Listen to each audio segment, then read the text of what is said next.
So last video we learned about titration. Today we will be learning about back titration. Sometimes the endpoint of the titration is difficult to determine or one of the reactants is impure. In that case, we can perform a back titration where a known excess of a reagent is added to react with the unknown, and the leftover is titrated to see how much reacted.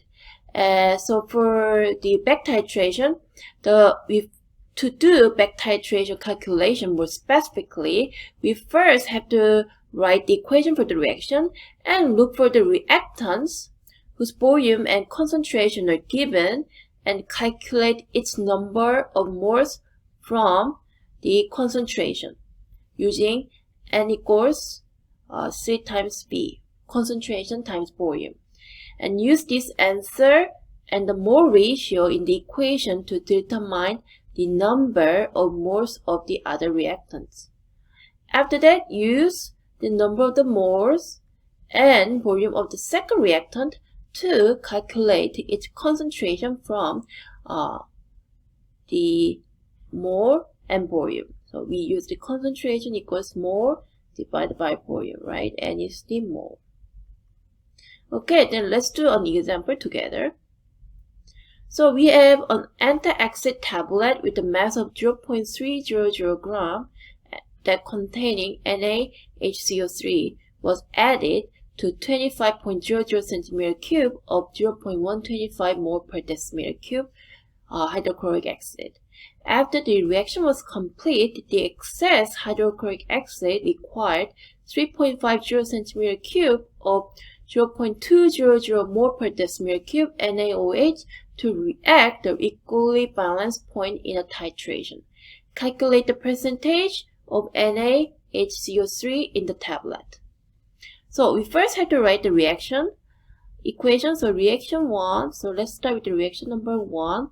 Okay, we are using the antacid, right, tablet that contains NaHCO3 with HCl. Okay, this is aqueous. Antacid is solid and produces the carbon dioxide and H2O and NaCl. Okay, CO2 will be gas. H2O, water, is always liquid, and NaCl is always aqueous. And when we do this, we have leftover unreacted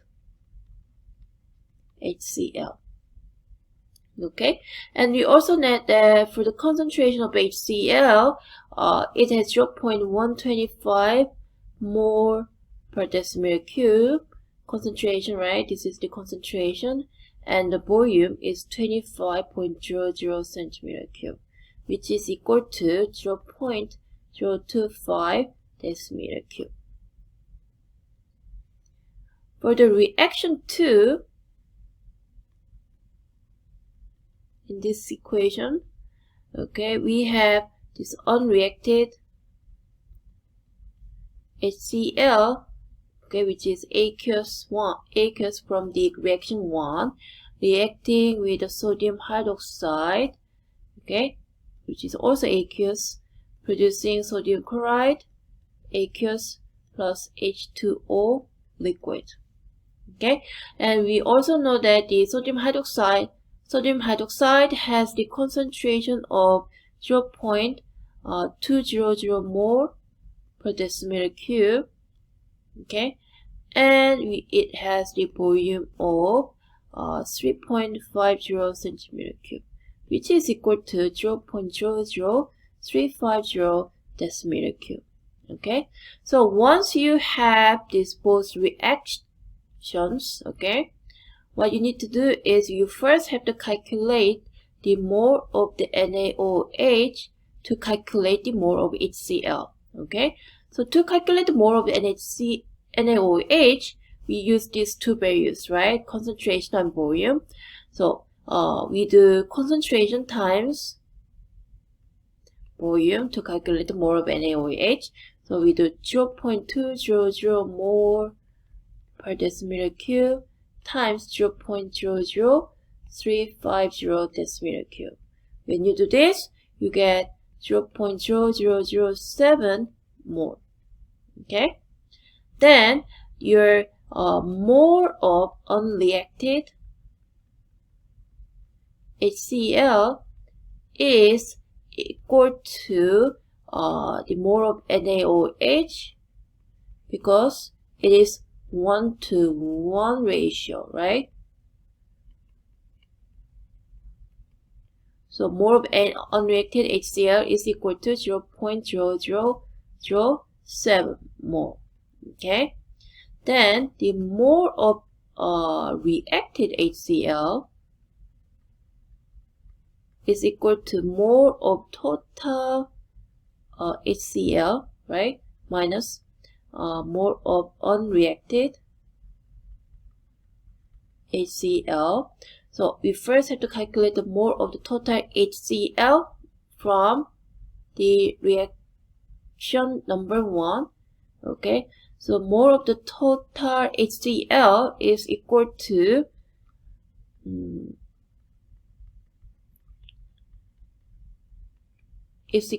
concentration 0.125 mole per decimeter cube times 0.025 decimeter cube. Okay, and it is equal to 0.003125 mole. Okay, so we take this number and we do 0.003125 mole minus 0.0007 mole. Then we calculate 0.002425 mole. Once you've done this, now you can calculate the mole of the NaHCO3 in the antacid. Okay, so you go mole of sodium carbonate. So mole of NaHCO3 is equal to 0.002425 mole times 1 mole of NaHCO3 over 2 mole of HCl. Okay, 0.002425 mole is the mole of reacted HCl, right? So this is the mole of reacted HCl. Okay, then you get 0.001225 mole of NaHCO3. Okay, then your relative molecular mass of NaHCO3 is equal to 22.99. Na is equal to 22.99, right? And hydrogen is 1.01. C is 3 times, carbon is 3 times 16 here. Oh no.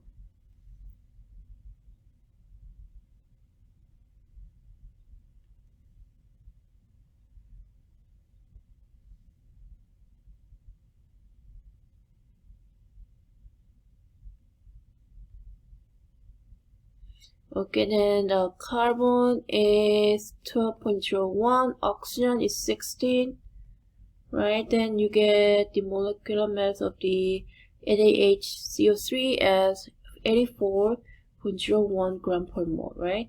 And the reason why I calculate this is to calculate the mass of the NaHCO3 from this number of the moles, okay? So the mass of NaHCO3 is equal to 0.001225 mole of NaHCO3 times 84.01 gram over 1 mole. Okay, then you get the mass 0.10186 gram of NaHCO3. Okay, then the percentage of NaHCO3 in the antacid is The mass of the NaHCO3 was 0.10186 gram, and the mass of the tablet was 0.300 gram, and this was given in the question, and you do it by 100%, then you get 33.95%. But since we have 3 Cefic, right? This one has 3 Cefic, this number has 4 Cefic, this number has a 3 Cefic again, and this one is 3 Cefic and 3, right? So our final answer needs to be 3 Cefic. So the answer is 34.0%.